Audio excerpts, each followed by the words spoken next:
Hey guys, welcome back to our podcast, We Evolve, and today we're going to be talking about how food, which we all love, affects our mental health. So, I guess to start off, I will say that the US, we would just be comparing the US to many other countries in Asia or Europe and how the US allows ingredients as opposed to the other nations. And the number of chemical additives in the US food supply is well over 3,000. It's from 3,000 to 10,000 or maybe even more than that. And the reason why it's so high, as compared to, let's just say, the European Union, they only have 411. Oh, so, yeah. Wow. Okay. It's a big difference, and the reason why is because of the quote-unquote cultural difference. So the FDA's approach allows ingredients unless they are proven harmful. I feel like some ingredients are proven harmful and they are still used in food. Yeah. I guess their definition of harmful. If you look at the timeline of the bureaucracy and how long it takes to make change, also the administration, not to get political or anything, but depending on what the agenda is, what the goals are, how fast the system is, things will change. Mm-hmm. So even though you have scientific studies proving that they are in fact harmful, I think you also need someone to actively say, hey, this is harmful, I want a change to be made, and that would then kickstart the process. Mm-hmm. So we don't know what the process is for any of the ingredients that we're going to break down today. So according to the FDA commissioner, Dr. Robert Califf, said that this is, again, partly due to cultural differences. And this information that I'm getting is from an article under Harvard's Law School, specifically the Center for Health Law and Policy Innovation. And you might be wondering what these cultural differences are. A key difference is, as I mentioned before, the approval process. The US tends to be more reactive, and as I mentioned to you, how slow that reactive process can be, which is why there's so many that are approved. And the European Union is more proactive. It's like, let's not approve this unless we know that it's safe. And then with the US, let's approve this until we know it's harmful. So with the European Union, there's also more banning, warning labels, transparency, and in Europe they prioritize simplicity and full disclosure. So when you... Sorry, I support European food, situation. I am just I don't understand why, the FDA, I guess, does this, cause it's America's also known to have the most health problems and the most obesity, and it's I just think that in America it is hard to be healthy. It is genuinely hard. You don't. In Europe, I would say that people, the foods that are considered unhealthy in America are unhealthy because they are from America. Does that make sense? It's not the actual food is unhealthy, it's just if you were to make that same item at home, it would not be unhealthy. Like bread, per se. Yeah, but my thing is, my problem is, okay, you know what, I guess you consider, if you they used to say, fast food's bad, right? But now it's even if you go to a grocery store and buy pre-made bread, it's still bad. Right? Like granola. Right. So then it's okay, make it at home. That's one thing. But now the thing is these chemicals don't just stop at the food, they're in your ingredients as well. So it's realistically we're never eating something whole unless you're literally growing them in your backyard. And even then it's you don't know, because that's where you get the plant from. That's another thing. If you look at the cancer belt, and you can pray for a farm, or you're never gonna find one. Exactly. But it's just I forgot I was buying. I think I was buying milk or something the other day. I was like looking at all the types of milk they have. Let me know why the milk says it's gonna expire a month and a half from now. Because it's the preservative. Yeah, and it's like when you go, it's just not. It's not like it. There's so many ingredients, and you're like, I just want some like milk. Like, Oh my god, you go to India, they will give you milk. Like, you watch them pour it. Exactly. Like, wow. yeah, And it it's like, tastes completely different. and it lasts like 2-3 days, Yeah. maybe a week. Yeah. Like here, it's like nothing. You cannot buy a single item that lasts only a week. Like even the fruits don't go bad. Yeah. And the vegetables, I saw this one TikTok and it was like a video of strawberry and it was in Asia, Mm-hmm. and then the comments were all these like Americans and they were like, "What is that? What is that?" The caption was like, "This is an actual strawberry. This is not an American strawberry." And then it was like the picture of an American strawberry, and it's like strawberries are like supposed to be this big, Mm-hmm. and they're this big in America. And it's just like, and apparently strawberries are supposed to be like really, really sweet, Yeah. but like slightly like bitter. Mm-hmm. Apparently they do not taste like American strawberries. Well, that's because of the GMOs. Exactly. So, like, to produce more, you mix it with the genetic traits of other fruits or other vegetation in order to give it qualities that are more catching to a consumer's eye, per se. Right, because I think that even in India, like I've been to India so many times, and it's like, yeah, the food there is not like, I mean, if you eat out like at a restaurant, the food there is not like ideal to eat every single day. But I think that when you eat out, you're worried about like the oil content. Are they using like the right amount of like the proper types of oil, and then like any kind of like chemicals that are coming from the actual person. Mm-hmm. I think very little people are actually worried about the stuff that's in the actual food. Oh. You know what I'm talking about? But here it's like, forget it. Like you're not just worrying about the oil. You're not just worrying about like so like you hear people like being like, oh yeah, there's like rats in my Alani energy drink. Mm-hmm. Oh yeah, so in my environmental health course, they all went through, so my professor used to actually work in the food services industry, and she would ensure that the factory conditions were clean enough to produce food. And there is guaranteed to be some level of like rat hair, rat poop, like in your food. And the FDA, rather than increasing the regulations of cleanliness, because that would slow down production, that would slow down the amount of supply, that would deter consumers. And this, I did not know about this information at all until I took a specific course for it. So this is like lack of transparency, but they put research into what amount of rat poo in food is safe to consume. So I guarantee you that you and everyone you know at some point in their life has consumed rat hair or rat poop, but it's like you never know.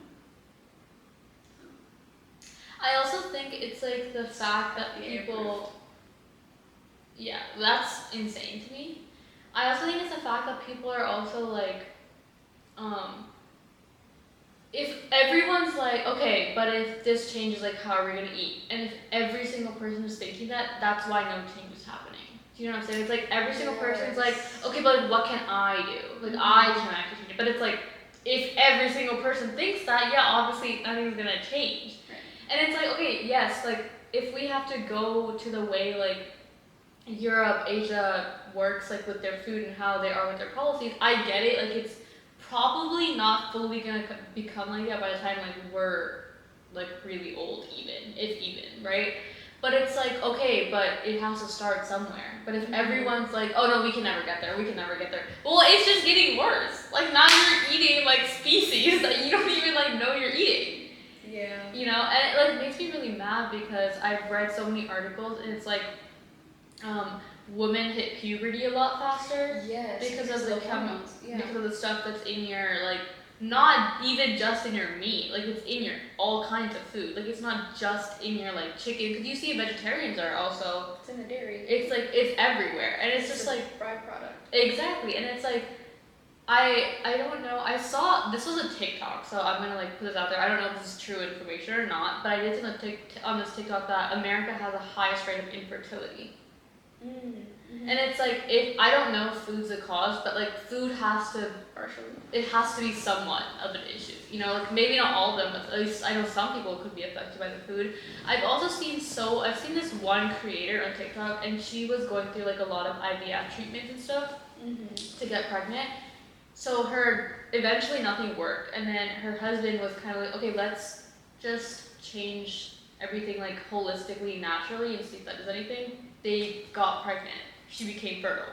Well, also that's partially due to not just her, but because I don't know how transparent she was on that TikTok, but it's Right. also like it controls sperm quality as well. So if Yeah. the husband is not eating naturally as well, then that's going to affect the woman's chances of getting pregnant, but it's not necessarily just the woman's fault. Because it's like Yeah, right. I'm because not saying it's everybody like eats, everybody is affected. Is Right. what we're saying. I'm just saying like I heard it from like a woman's perspective, so I'm like that. But I'm sure if it affects women's fertility, I'm sure it affects men's fertility as well. Oh, for sure. But I'm just like, it's insane to think about like something that we think is so small and so necessary in our day is probably to some people the cause of their issues. 100%. You know what I'm saying? Oh my God. Like my family and many people outside their family, I feel like Indian people in general have a lot of gut issues, and like we have a lot of health issues as well. Like if you look, we're starting to grow and become one of the leads in like heart disease, and then I hear stories about people going to India and it's like all of their ailments, especially dietary ones, are just gone and they're fine. And a lot of, I know this is gross, but like I've heard stories of how people's digestive health and whether or not they're able to go Have bowel movement. It's like typically people have traveler's constipation. Right. So it's inevitable for you when you're in a different time zone, you're shifting your circadian rhythm, you're gonna have jet lag. It's like it's inevitable for your digestive system to be affected. But no, they were having more regular bowel movement in a foreign country than in where they reside. I feel like in America there's no like healthy option. It's just healthier options. Do you know what I'm saying? Yes. Or supposedly healthier. Yeah. Because I think that I when I was younger, my parents used to be like, if you have a lot of protein, you should be having a lot of fiber, because it's like protein, essentially like. It's a little bit harder to digest. Yeah, right. But it's like people, and I know fiber is essentially what causes your bowel movements, right? Because it's like the thing that like pushes things out of your system and stuff. And it's like, yes, but it's like every single item that you're eating that has fiber in it also has all these other additives in it, and so it doesn't do the work, or it doesn't do it as efficiently. You know, and it's like, okay, so I know people. So one, I think you have to have money to be healthy in America. Yeah. But even if you have money, it's like you don't actually know what's healthy. Like how do you I feel like every single thing is like touched. Like every single thing, like the government has touched every single aspect of food. So it's like right, but it's not just like the food that you buy in the store. It's like the plants are now too. So it's like where can you find whole foods like that people were eating in like the 1900s or before? Like where you can't find that. You know what I'm saying? And it's like I know you can't find that anywhere in the world because it's like every country has modified food to some aspect, but it's like America is just so bad. Like the foods aren't even like edible at this point, but we're eating it. Have you had Oreos? Have you had Oreos in another country? I don't think so. I've had Oreos in America, I've had Oreos in India, and I've had Oreos in Europe. They don't taste the same. Like it is Oreo, the brand, they don't taste the same. And I've heard that in America there's an ingredient in the Oreos that we have here that make you want to keep eating those Oreos. That ingredient is banned. in Europe Yeah. and Asia. Mhm. And that's why the actual food item tastes different, even though it's not like a store brand, it is the same brand, Oreo, Mm-hmm. and it tastes different. There's actually a whole number of ingredients that we're probably going to go into today. First one is potassium bromate. So that just sounds like a chemical name to everyone, including me.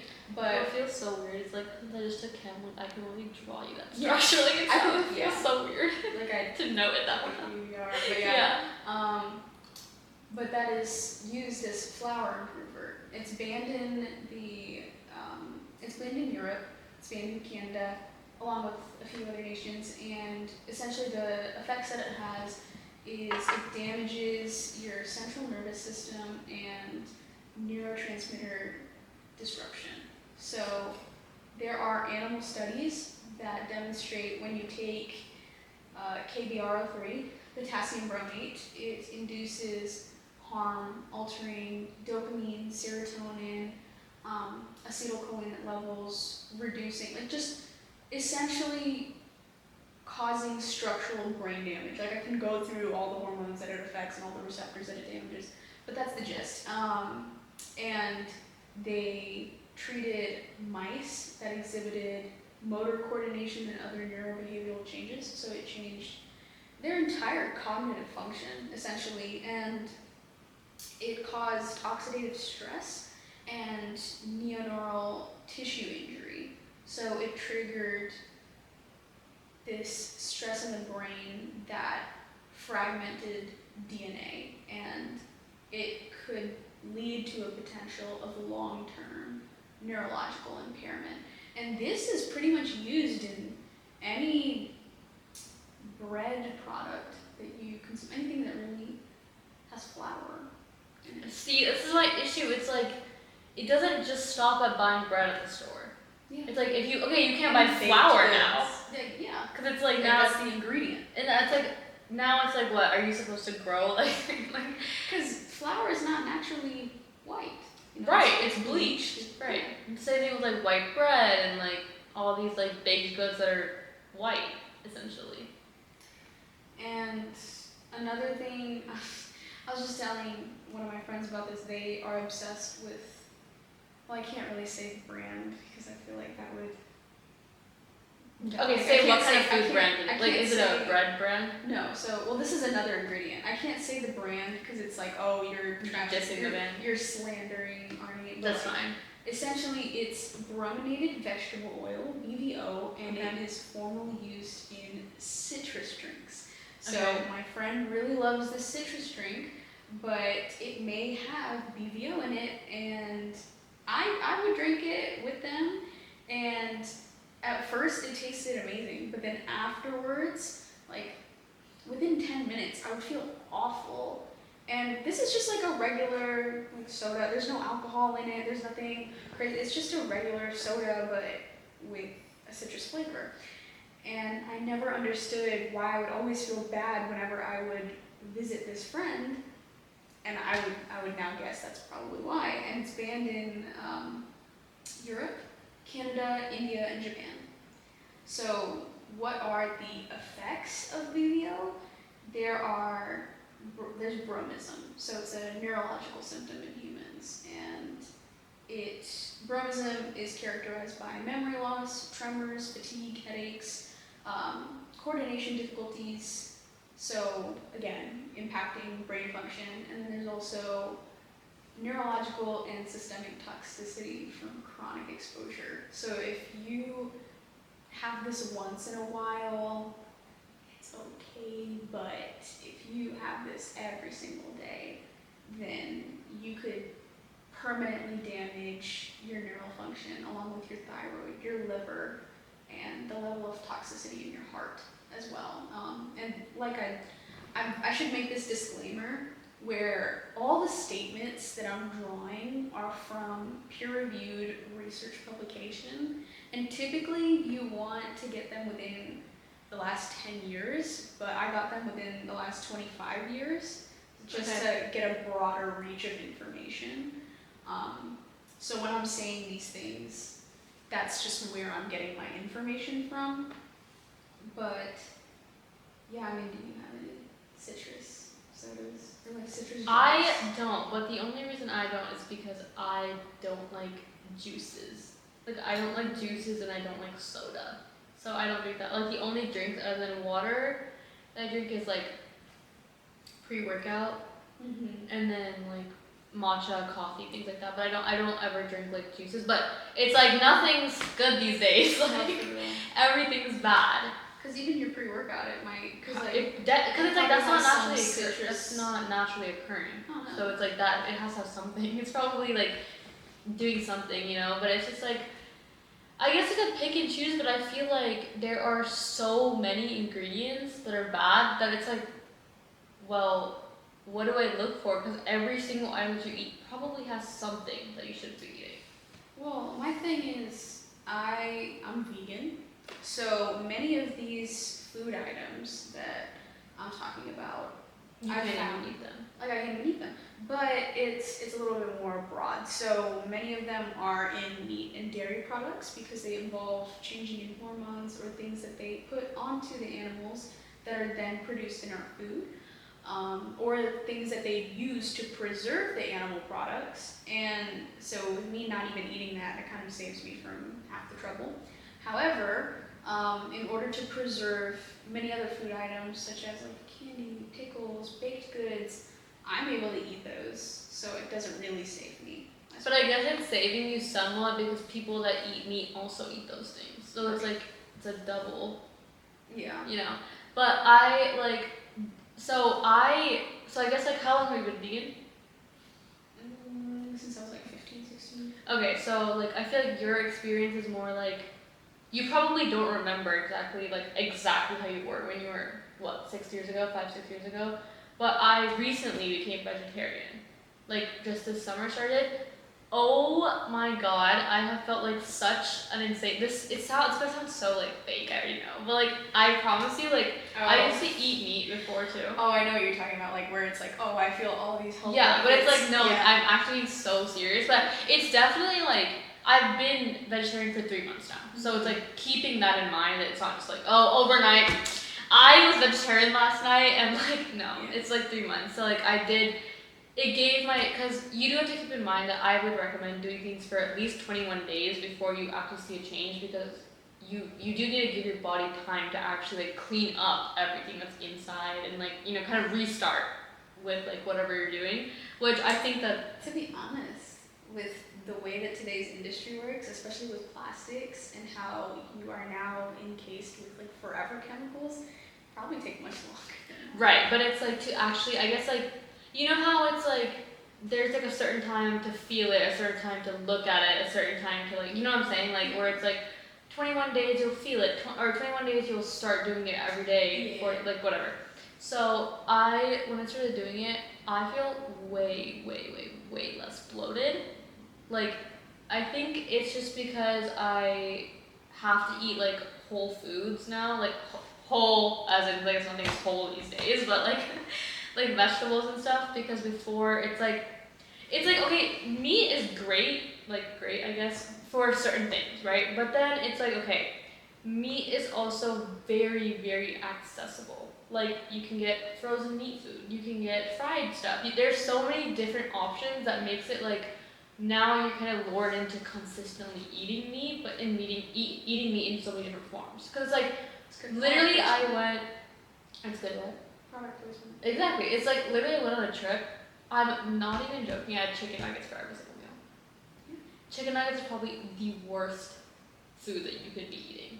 Oh yeah. You know, and it's like it's harder to find vegetarian food like that because it's like it's hard to preserve it unless they're preserving it as like a frozen item rather than a frozen fried item. Dude, like whenever I'm traveling as a vegan, either I don't get much food for that day, like only get one meal and it's a salad, because like most fast food places or hotels are not accommodating to vegans, or I'll get food and then by the time I get it, it's not actually vegan. So, for example, Burger King has this Impossible Burger, and so it helps out a lot of people that are no longer medically able to consume meat.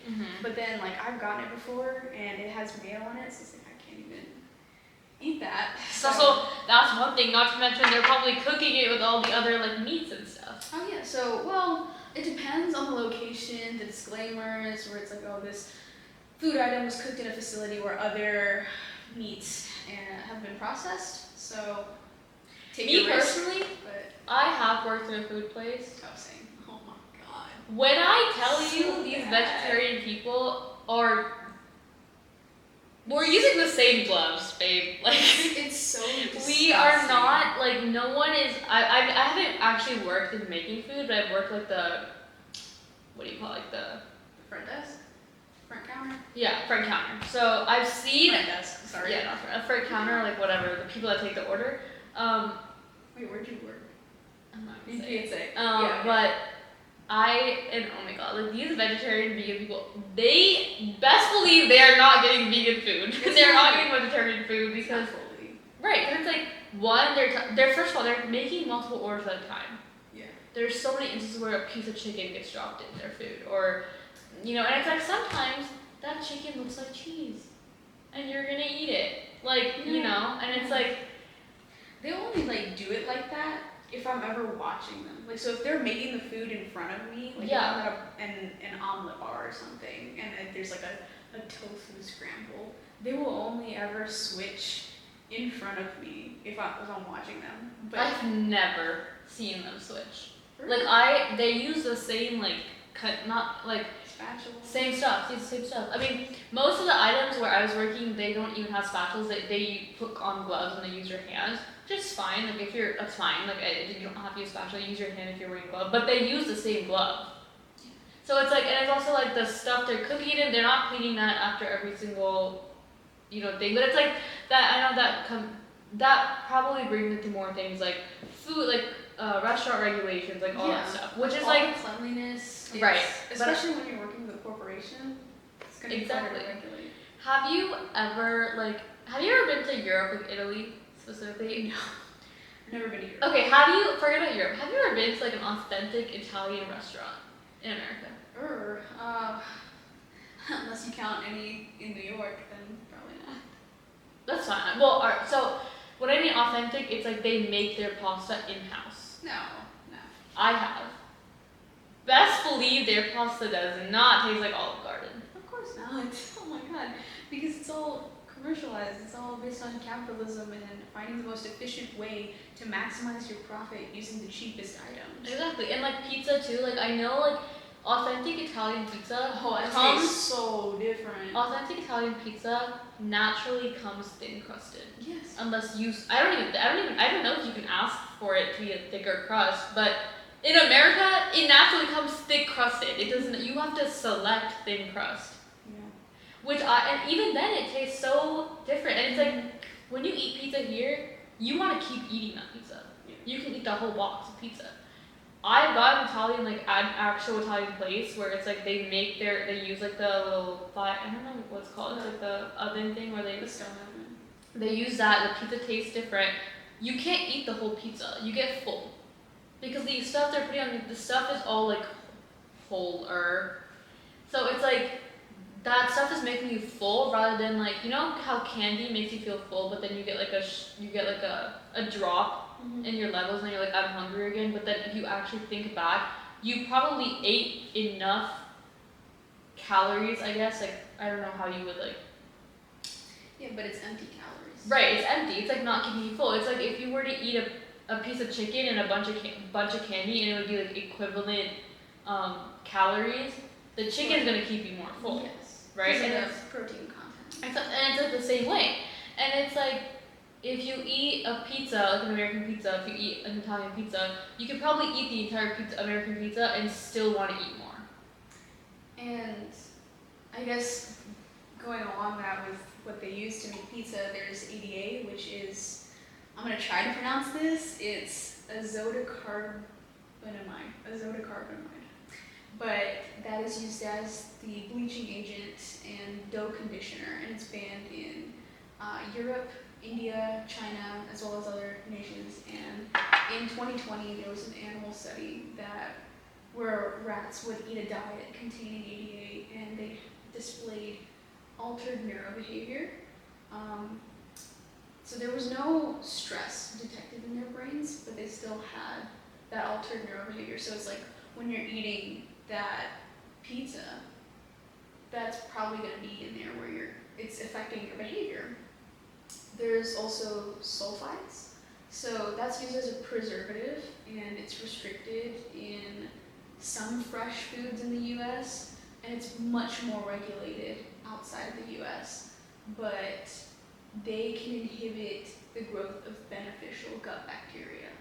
So as you grow up eating this is why people have like digestive issues. Yes, because you're just conditioning your body to slowly lose this beneficial gut bacteria. And kind of going along with the beneficial gut bacteria. Yeah. This is another reason why, I'm not sure if you do, but my parents do this. We make our own yogurt. I don't eat yogurt. Oh, I forgot. Yeah, you're vegan. We don't buy our yogurt anymore because it's like when we make our yogurt, it doesn't last a month. Mm-hmm. Like it goes bad after some time. Yeah. If you go buy store-bought yogurt, that does not. It does literally doesn't go bad. Like I'm like waiting for it to go bad. It doesn't go bad. You know what I'm saying? And it's like something's off. Because it's like okay, yeah, like I know when we're making our own yogurt, obviously we are using store-bought milk, which still has some stuff in it, but like I've read, and I mean I don't know I haven't like, this is not like, I'm not like telling you guys some like facts or anything, but I personally read that it is healthier to eat, if you were to make your own yogurt, it's healthier to eat that yogurt than to drink the milk, because essentially yogurt is formed by like bacteria that's growing onto the, right. That whatever that bacteria is that's in that yogurt is eating some of the chemicals that's in the milk. So it's like when there's still like bad stuff in that yogurt, but it's like toned down a little bit. So I'm always like, recently I've been like, okay, you know how it's like probiotic is good for you, good for your gut bacteria and stuff.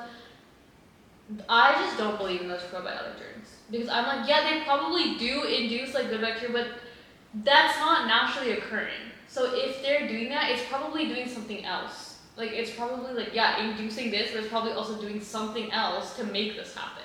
So you're talking about side effects.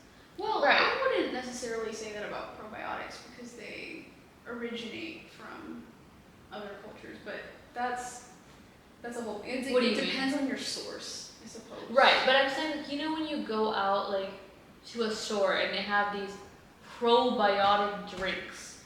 There is no actual. Seen that, so I can't speak on it. I have. Yeah. I fully believe there is no real natural thing that has that much probiotic in one serving.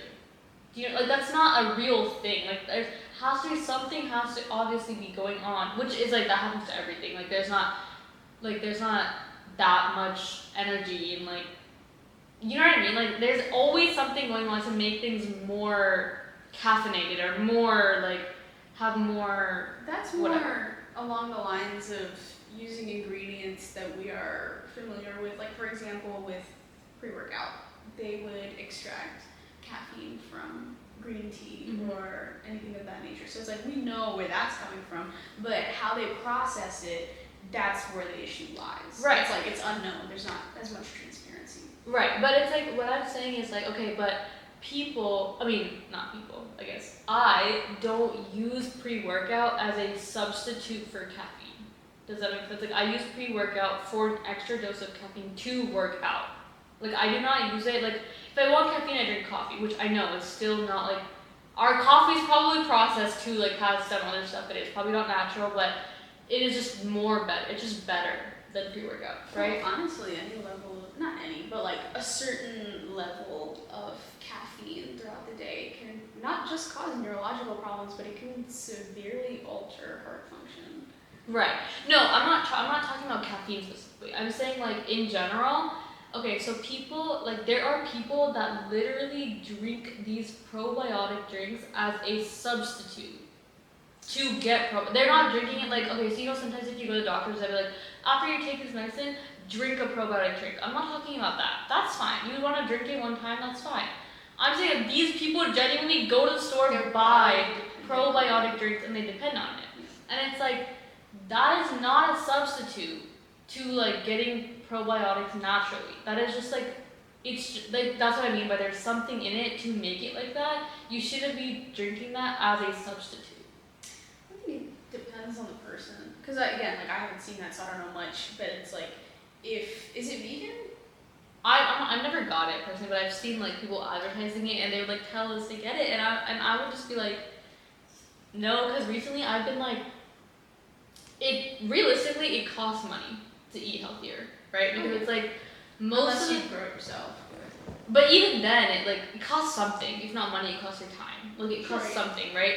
And I have just been like, okay, it's like your food is like an investment.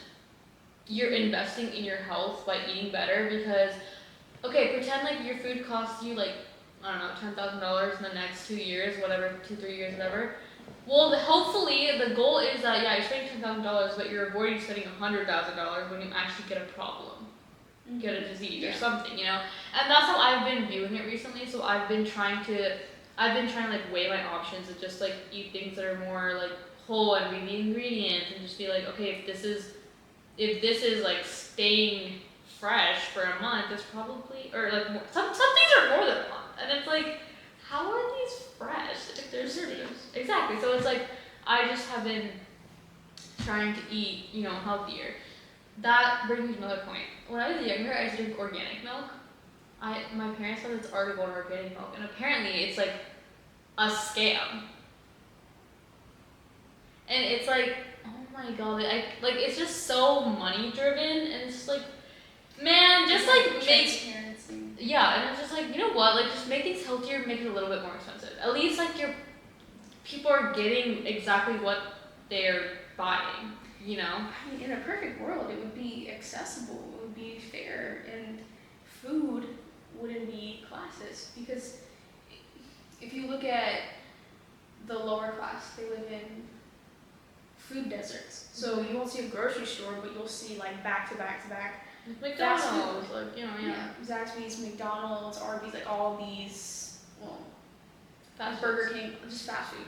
And then you go up a little more and it's like, oh, you'll see a Kroger, you'll see a Publix, but even there's a lot of additives and stuff. And it's like you can have more expensive items. So like you'll go on TikTok and it's like, drink this type of coffee and you're gonna feel 10 times better and you're gonna feel so amazing, your mood's gonna get better, your brain fun, all that.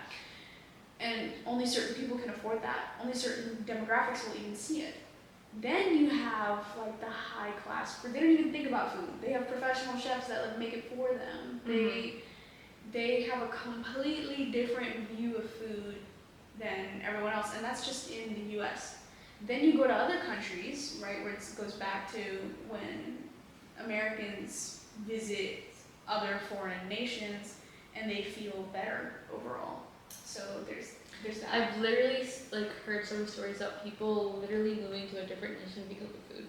Oh yeah. It's like, you know what's takes a toll. Right. You know what's crazy to me is like, you know, just like you were talking about like the different classes of people and like how they are able to get food. You know how we were saying like, you know, like the people that aren't able to afford food like usually tend to spend their money on fast food because it is the cheapest option. I mean, obviously if you're not considering cheap, like quick, accessible. Right. If you're not considering like buying, obviously cooking your own food does end up being cheaper, but it's like people can't afford that at one shot. It goes back to what you were talking about where you're going to be spending something regardless, whether that be money or time. Right. So if you are a single parent that has kids, multiple kids, say your spouse died or it's like something happened and you now have to work multiple jobs in order to make up for it monetarily, you are going to lack time. So getting fast food for your kids gives them the calories, not that they need, but what you just have access to because it's empty calories. And of all the food options, it's not like you can have them eat at a fine dining restaurant every night because yeah, sure, that's quick too, but it's more expensive. So their cheapest option is fast food. Yeah, so what I was saying was like, so you have these people that are eating fast foods, right? And then you're saying like, okay, you go up one tier, and then it's like you have like, I guess your nicer fast foods, maybe like a grocery store, and then you go up a little bit more, now you have like your farmer's market and your Sprouts. and then you go up even more, and then you see that the healthiest option is literally going to like an outdoor farmer's market, buying things that people have naturally grown, which is so crazy to me because when I went to India, every single person is buying their produce like that.